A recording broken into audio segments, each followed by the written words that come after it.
and I won't back down. Hey, baby, there ain't no easy way out. Hey, everybody, thanks so much for joining us right here on The Right View. Tonight, we're joined by Mayor of Boca Raton, Florida, Scott Singer. Scott, thank you so much. Welcome to the show. When this year started, did you think you would be talking to me about how New York is close to electing a socialist as their next mayor? I got to be honest, I did not have it on my bingo card, Scott. So what's your take on all of this? Thanks so much for having me. I certainly didn't expect it. Others didn't. But frankly, given the political weaponization that New York had against President Trump, should we be surprised by anything anymore? Yeah. I think New Yorkers, though, are going to be stunned in November to find if he wins the mayor race, what's going to happen. There's going to be a mass exodus of businesses out there. In fact, I had a call this morning with someone who was speaking with 20 different hedge fund owners who are preparing to leave if that happens, and we're trying to attract them and others to Boca Raton. We want the job creators and the businesses here to add to our robust ecosystem.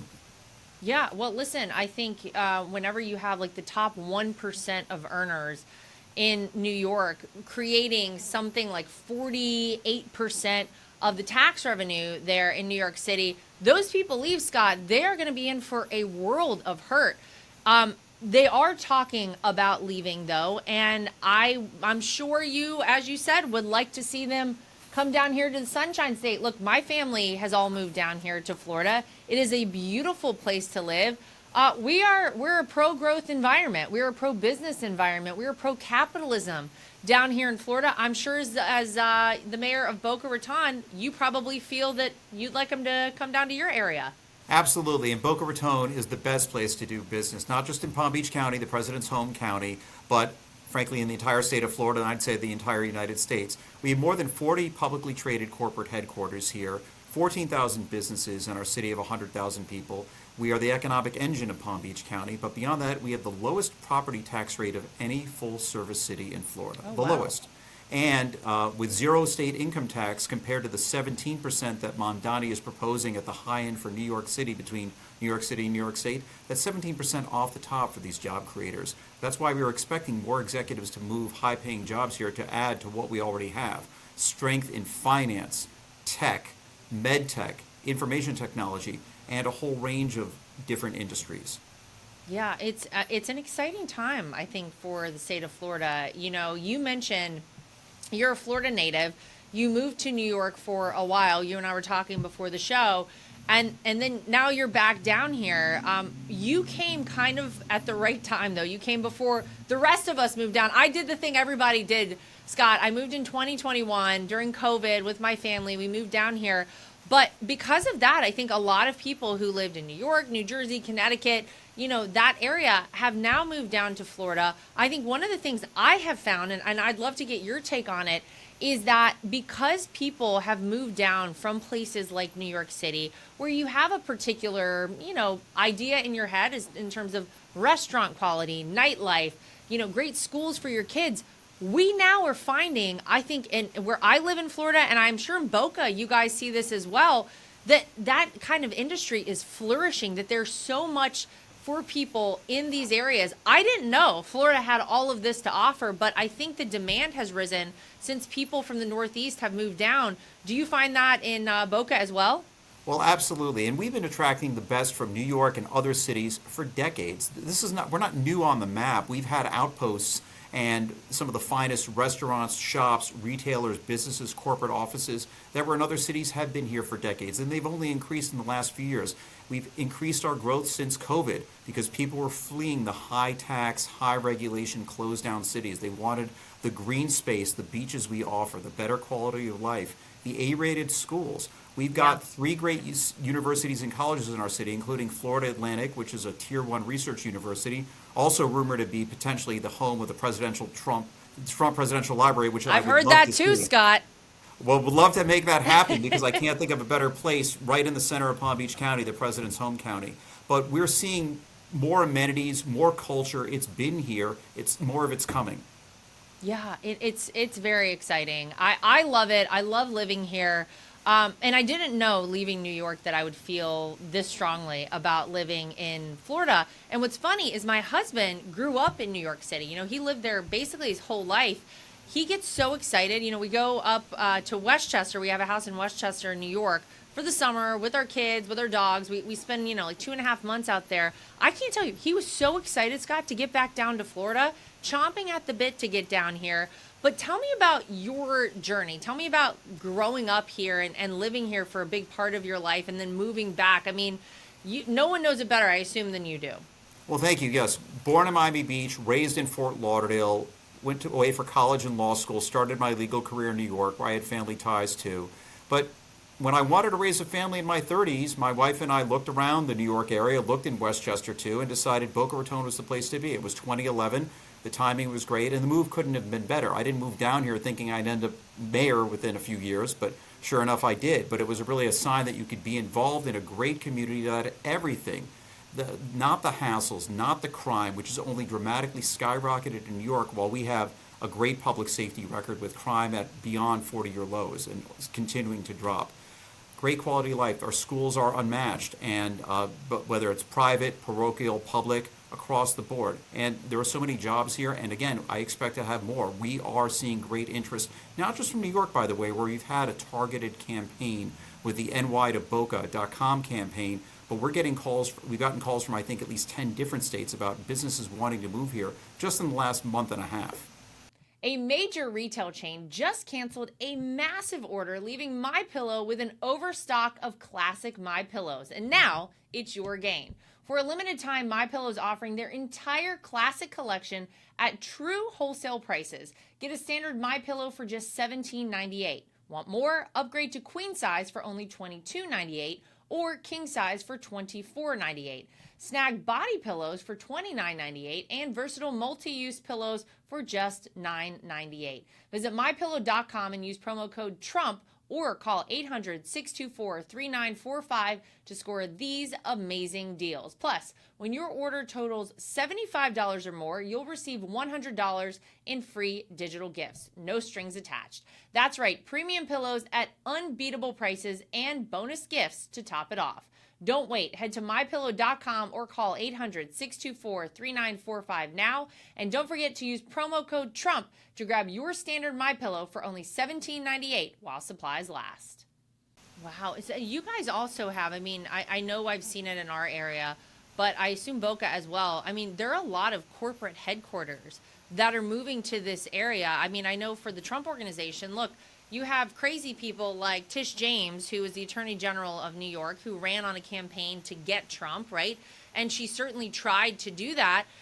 She basically tried to run Donald Trump's business out of New York City. And I think that was a warning to a lot of businesses, a lot of corporate headquarters in New York. You might want to take a second look. If they're able to do something like this to a company truly as squeaky clean as the Trump organization, and suggest the absolutely ludicrous things that she did. Fortunately, an appellate court saw differently, and they have overturned that case.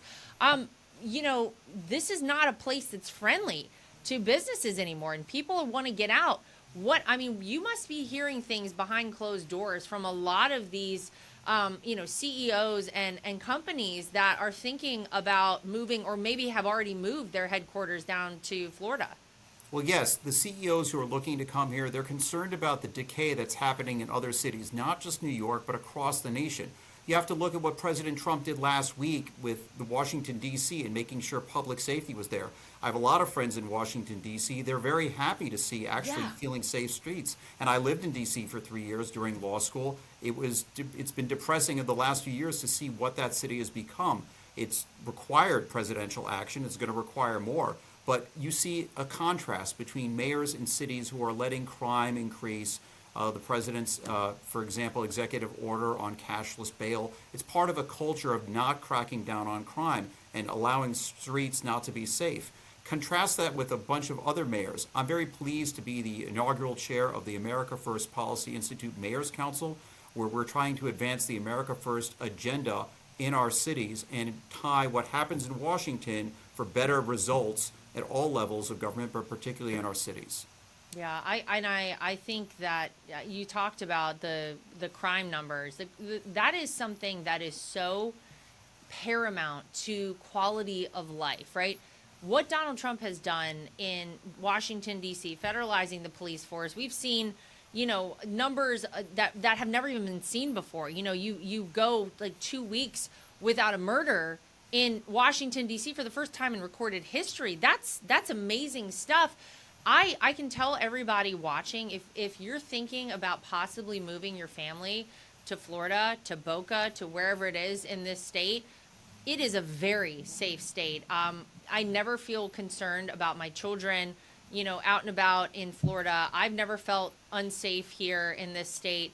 But you go to places like Chicago, you go to places like LA, Portland, New York, it's not safe. This is something that I don't know where the disconnect is with the Democrat Party, because it seems like that they are now, in some ways, advocating for crime, for criminals. They're upset, Scott, for some reason that Donald Trump wants to reduce crime. It is part of, one of the basic necessities to have a good quality of life, though.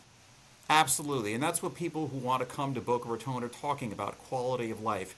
When you think about government, the base level of the pyramid is always public safety. And in Boca Raton, we have the highest starting salary for police officers, not only in Florida, but I believe in the entire Southeast. Oh, that has wow. helped us attract and retain the best in public safety. Our fire department's in the top 1/1% of all agencies nationwide with their Class 1 rating. So when you think about public safety being the base, then you layer on a strong business presence. That gives us the quality of life. In our city of 29 square miles, we've got nearly 50 parks, 5 miles of beaches, A-rated schools, culture, shopping, restaurants, and jobs. And there are reasons people want to come here. And it's because we focus on the basic levels of government. And we haven't wasted taxpayer dollars on time on frivolous efforts. The state cracked down on DEI efforts and ESG. We didn't have any of those. We didn't have preferences on contracting because we wanted to make sure the way that our residents paid for services through tax dollars was the most cost efficient. So those things have helped be part of our core, and I think that's what the president's trying to do with decades of bloat and waste, and that model can be a lesson for other people. Yeah, are you feeling like you're ready to welcome all the refugees from New York? I have a feeling people are going to start flocking down to Florida again, kind of like I did, kind of like we saw in COVID. I feel like there's going to be another wave of people who are just going to say, look, enough. I can't do it. I can't live in a city like this. Should Mamdani, of course, be elected mayor. Are you ready? Is Boca ready? Are we ready in Florida? What do you think? We are ready. We're ready as a city and we're ready as a state because we've been doing it for decades. We've had measured, smart, responsible growth in Boca Raton, and that's going to continue.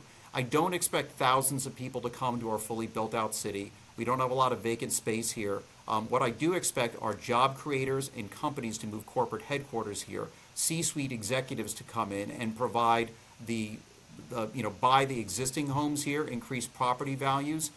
We are of high demand. We're not a city for everyone in the sense that we're a little more affluent, and I think we're going to continue to stay that way. But because we're attractive, because supply is constrained and demand is so high, I think we're going to see the benefits as taxpayers, and there'll be more opportunities for people who want to have great jobs. Another thing, too, other cities who've struggled with crime, who've let the bad policies take effect and destroy their downtowns, are a stark contrast from what we have in Boca Raton. We already have 150,000 square feet of Class A office underway. We're working on another public-private partnership to add 300,000 square feet more. And in this day and age, when cities don't know what to do with their office, it speaks volumes about how attractive our city is when we're trying to add nearly 500,000 square feet of new Class A office to the 13 million square feet we have already. People want to be here, so we're ready. And we also use other technologies, advanced technologies on infrastructure. We've kept our taxes low, but continually invest to upgrade our roadways. We use artificial intelligence on traffic signals. So we're trying to address the quality of life issues that people want to see and still make it a very welcoming business community. Well, listen, before we let you go, very important question. You've sort of lived out one of my dreams. I'm still waiting for them to call me. I got to know, which game show was more intimidating to be on? Who Wants to Be a Millionaire or Jeopardy? Scott, I'm waiting for them to call me on Jeopardy. I'm ready to go if they need me. So tell me which one was more challenging. How did you feel going into both of them? Felt excited to go on both. Jeopardy's obviously more challenging because anyone who's lucky enough to get the call from Jeopardy is playing against two other contestants who, like you, probably know every answer. And it's just a competition on who can buzz in fastest. But you'd be great, and I'd say just keep trying. I had to try out several times before I got the call. And in life, it's just persistence pays. So, you may be there. Maybe with your media role, that may make it a little difficult for them. But otherwise, go for it. Yeah, let's see what happens. You know my problem? If they have me on Jeopardy, because in my house, I just call out the answers. But you got to form the question in order to actually get it right on Jeopardy. That's going to lose me a lot, Scott. Did you have to practice that, how to answer? Well, I've been watching Jeopardy since I was a kid growing up in Fort Lauderdale, so it was a really dream to come on the show. So I was ready for that. It really just comes down to the buzzer. What separates the sometimes champions, like I was, from the great champions is that buzzer control. And if you can ring in consistently, you can dominate. But timing is so many things in life. And in Boca Raton, we're poised to succeed if New York is going to stumble in November with bad decisions. Yeah, I hope that the people in New York have a lot more sense. They have the ranked choice voting up there. It's not helping anybody out except Mamdani, of course. So we'll see what happens. I would love to see the city come back. I don't know that it's going to be happening anytime soon. The great news to Americans is that we've got a lot going on that's great in the state of Florida. You've got a lot going on that's great in Boca. Thank you so much for spending a little time with us, for breaking it all down. I'm just going to say get ready, because I think we're going to see the people coming down. It's a great place to live, great quality of life, great family atmosphere and environment down here. So, Scott, thank you so much for spending some time with us today. Thank you. As you said, we're ready. We'll do our best to keep attracting great businesses, propel our country forward, propel our city forward like the president's trying to propel the country forward. His being in Palm Beach County, I think, helps all of us. So these are good opportunities for us all. Yeah, amen to that. All right, to everybody at home, as always, make sure you like, subscribe, share, and follow. We'll see you back here next time for more of The Right View. And I won't back down.